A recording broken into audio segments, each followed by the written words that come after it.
bannange mwenna abandaba bampuliriza n'abangoberera nange mba musanyufu okubasisinkana ng'olunaku olwaleero.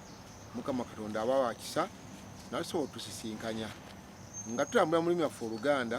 Nze Ssemambo Christopher. Olulimi Oluganda lugagga, lulina ebirungi bingi okubanga buli kintu kyonna osobola okukiyigiramu n'otambuza obulamu paka Mukama Katonda lwakukyusa n'akujja mu bulamu bw'ensi eno. Ekisoko ky'olwaleero kigamba nti okukuba omuntu eriiso. Okukuba omuntu eriiso si kuli kuba kulijjamu, wabula ndowooza mu bazungu kyebandibadde batugamba basomesa psychology. Omuntu n'ava buto ng'ategedde entunula y'omuntu singa aba amutunuulidde. Okukuba omuntu ekyo kibategeeza kutunuulira muntu ng'omulabula ave ku nsobi gy'abadde atambuliramu.